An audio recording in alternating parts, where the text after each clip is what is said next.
June 24, 2020, pedestrians in the city of Zhukovsky, Russia, while enjoying a new monument in honor of Soviet heroes, recorded this video.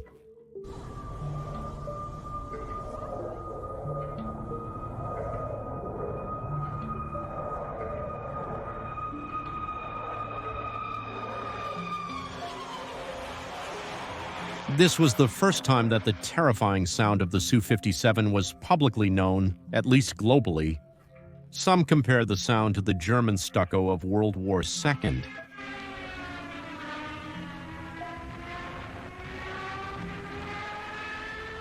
The Su-57 is one of the most controversial planes in existence. Many people say it is the ultimate fighter, while its worst detractors prophesy its imminent failure. But something we all agree on is that the sound of the Su-57 is truly terrifying.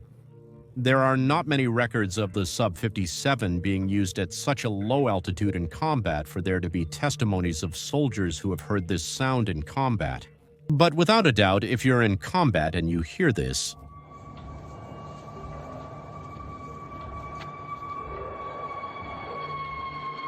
your morale would simply completely collapse. Exactly where does this sound come from?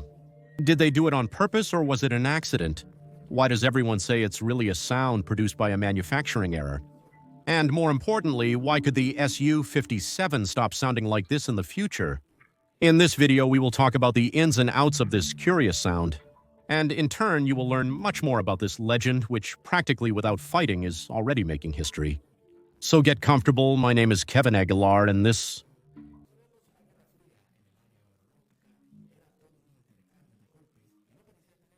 First, the Soviets made the first MiGs, then the Americans made the Phantoms, then the Soviets made the fastest interceptors in history, and then the Americans made the F-15 Eagles. The eternal battle continued for years, persisting even after the Soviet Union's dissolution a few years ago. But the technological remnants of that era are still operating in today's Russia. In 1999, the PAK-FAK project was initiated to develop the main battle tank of aircraft. In other words, a plane that could fulfill all the roles of combat aircraft in one, the ultimate versatile aircraft. In 2002, Sukhoi would win the contract, beating out Mikoyan, as they presented a much more solid and cheaper proposal. Based on the Su-27 and the Su-47, the T-50 prototype in 2004, NPO Saturn was chosen to be the engines for the future.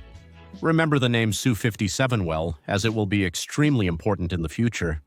It would take nearly 15 years for the first Su-57 to start flying in 2018. They made their first international flight to Syria on the 21st of February of that same year. In 2020, it would enter service to deliver the first production aircraft, and today there are already 23 of these in service, so it is in production, but in a limited way. The Su-57 is likely the world's most maneuverable combat aircraft. Its vectoring nozzles and its advanced KSO-50 flight control system, and the perfect combination of flaps, stabilizers, and ailerons make this monster capable of doing anything. In the air, it almost seems to defy physics. Plus, look at how it looks. It's truly beautiful and imposing. It has a range of 1,500 kilometers and a maximum speed of 2,300 kilometers, and a cruising speed of 1,850 kilometers per hour. These are extremely decent statistics nowadays, but a unique feature is its efficient stealth. Certainly, it is not a completely invisible aircraft, but it would undoubtedly be a challenge for today's most advanced radar systems. The radar signature of our controversial protagonist is 30 times smaller than the SU-57. Its biggest detractors say that it is nothing more than a deterrent propaganda to make an air force that is practically still living in the 20th century look bigger. They argue that despite 2 decades of development, it hasn't gone into mass production, and nothing notable has been seen from it. In combat, however, we cannot prejudge an aircraft without seeing it in detail in action. But one thing we cannot deny is that its sound is truly terrifying. Many believe that its sound is completely planned to cause the same effect as the Stukas on the enemy in World War II.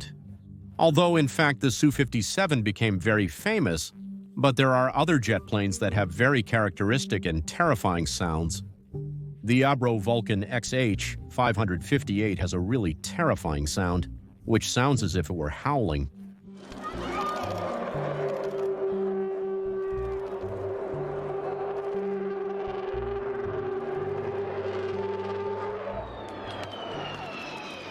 Also, the FX-104 starfighter sounds very similar to the SU-57.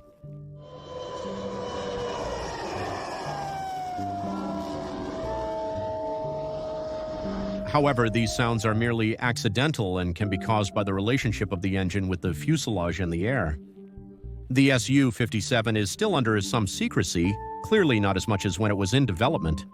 But certainly, Russia does not reveal many specific data that reveal the origin of this sound. Experts have various theories.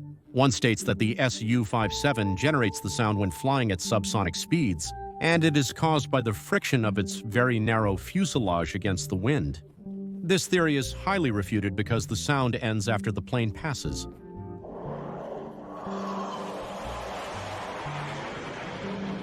However, those who refute this theory for this reason seem unaware of the Doppler effect, so it could be possible. The strongest theory has to do with the engine, and it confirms that this sound was something the engineers did not expect, but probably found as something good and decided to leave it that way. The sound comes from the air intake of its NPO Saturn AL51F1 engines. The particular shape of the intake allows the air to enter in a particular way, rubbing against the blades and creating the characteristic whistle. Interestingly, this engine is completely provisional, as it is low power and is not the one that is provided for definitive use. This does not generate enough power to get the most out of the Phelan's design, which is why it is not yet in mass production. The engine under development is called Izdalaya 30, or literally Product 30 in English, and it has been delayed for years since 2015. However, production is expected to start this year so that mass production of the Phelan can begin. Of course, the existing ones will receive this update, so, in theory, when this happens, the UC-57s will stop sounding terrifying or will sound different. This feature may be put with the new engines on purpose, as it can be beneficial. However, it is something that time will tell us. If you were interested in this video, you might be interested in this one, where we try to find out why modern houses are much slower than the old ones. I highly recommend it. Thank you so much for watching this video and see you in the next one. Goodbye.